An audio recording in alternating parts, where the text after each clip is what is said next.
Hello everybody, how's everybody doing today? So today we're going to be talking about the Pascal principle. So what I'm going to do is I'm going to go ahead and go into the notes now. And if I have a Zoom meeting during this time too, so if somebody shows up, I might put it on pause and I might forget where I'm at. So if I do that, then I will figure something else out. So let's look and see what we've got.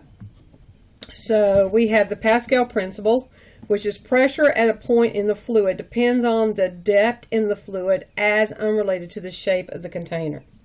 So when we're doing that, we're talking about this equation here, which is the force of the second piston equals the force of the first piston over the radius area second divided by the first piston. So the first thing we're going to do is in our book, we have some questions. On the right hand side, they're in a pretty weird place, but they are there. So I'm going to start with page 360. So the first one says, a dentist chair is an example of hydraulic lift system if the chair's weight is 1,600 newtons and rests on a piston with a cross section of an area of 1,440 centimeters cubed. What is the force that is applied on the smaller piston with the cross-section area 72 centimeters to the lift of the chair? So what we're going to do there is we're going to, if you'll just wait just a second. All right, so exactly what I thought was going to happen was happening, but it's okay. I think I was on number 24, where you're going to take your 1,600 newtons times your 72 divided by that to get this answer. And then for 25, here's the equation. If you need to pause the video, you can. So then after that, it starts talking about swimmer under pressure, and it's giving you P equals Fg divided by A. But the one that we're going to be using is the pressure of a fluid on a body. That's the pressure column equals the density of the fluid times the height times the free fall acceleration. So then it also talks about what a buoyancy force is. Well, it increases the pressure. So what happens is if you put an item in and it has more pressure where it will keep it up out of the water, it's either going to float or it's going to sink. And that's what that basically is saying, is the force of buoyancy is the weight displacement by an object equals the density of the fluid times the object's volume times the free fall acceleration. Archimedes' principle is what it talks about, which is an object is immersed into a fluid, has an upward force on it that is equal to the weight of the fluid displacement of the object. So what you have to do is you have to draw your force diagram, and you have to find out what the force net is. If it's up, well, of course, that it's floating. If it's down, that means it's sinking, okay? And if it's equal, that means it's just stationary. So then it gives us a practice problem on page 363, and it says a cubic decimeter of a granite block building that's submerged in water. The density is 2.7 times 10 to the third. So the first thing you have to do is you have to calculate the buoyancy force, which you just plug in your numbers in.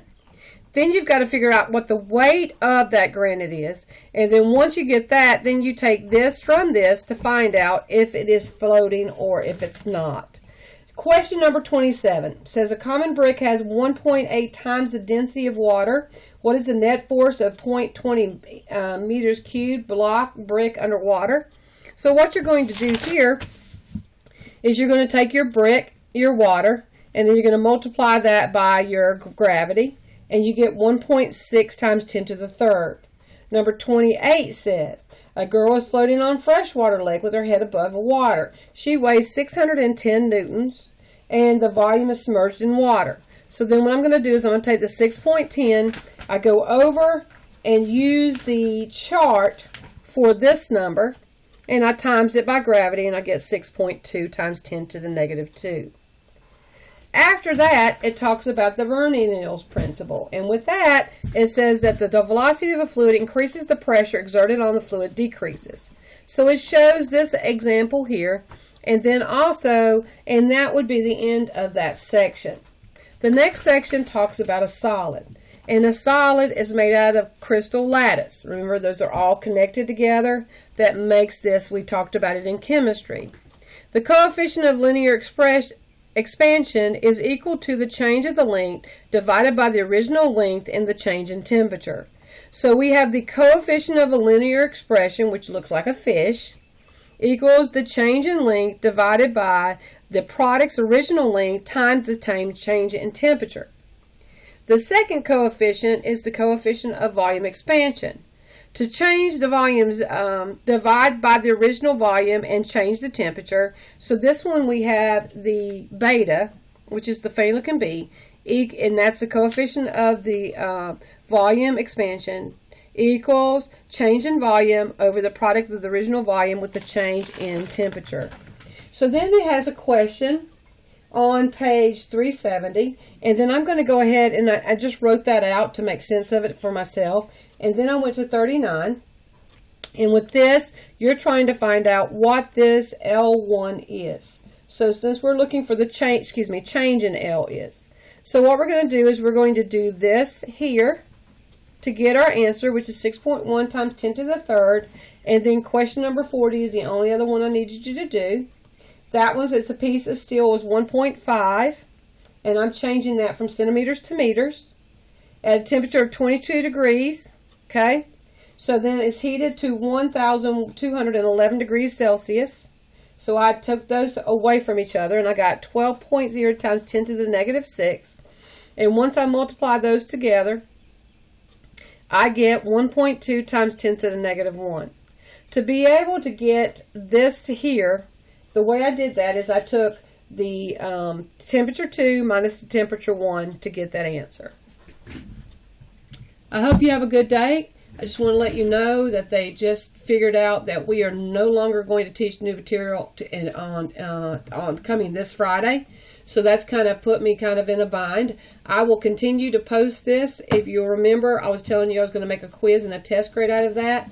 Well, I'm not going to have 2 weeks now. I'm only going to have 1 week. So please make sure you do these assignments every day and have a good day.